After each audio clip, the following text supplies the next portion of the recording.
आज हम सब पढ़ेंगे दर्शन शास्त्र। ठीक, दर्शन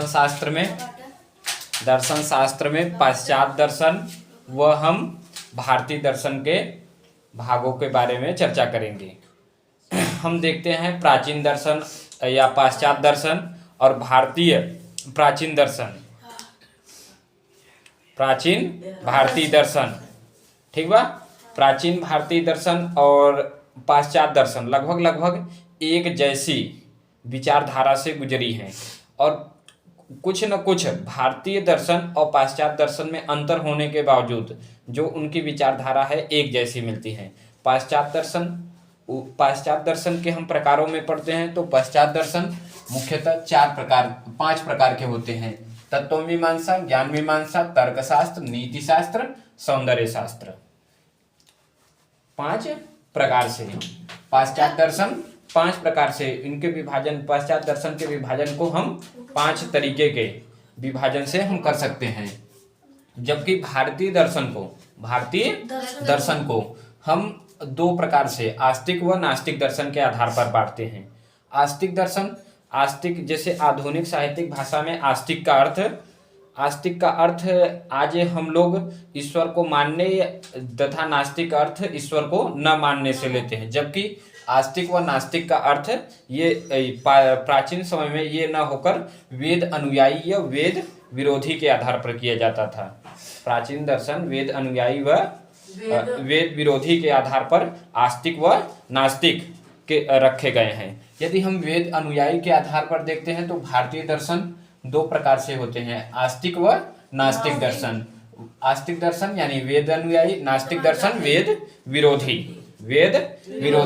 आस्तिक दर्शन में हम देखते हैं खट दर्शन में मीमांसा, वेदांत, न्याय वैशेषिक, योग, सांख्य।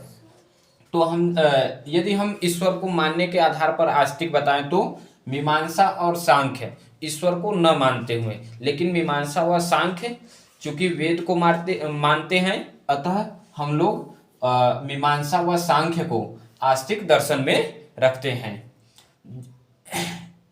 और इसके साथ साथ योग सांख्यांक के साथ साथ शैव दर्शन, पाणिनि दर्शन, रसेश्वर दर्शन आदि भी आस्तिक दर्शन के अंतर्गत आते हैं।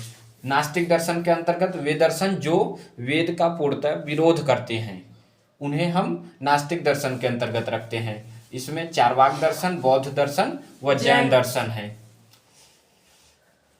बौद्ध व जैन अपेक्षाकृत चार्वाक की अपेक्षा कम कट्टरतावादी हैं। ये परलोक को मानते हैं।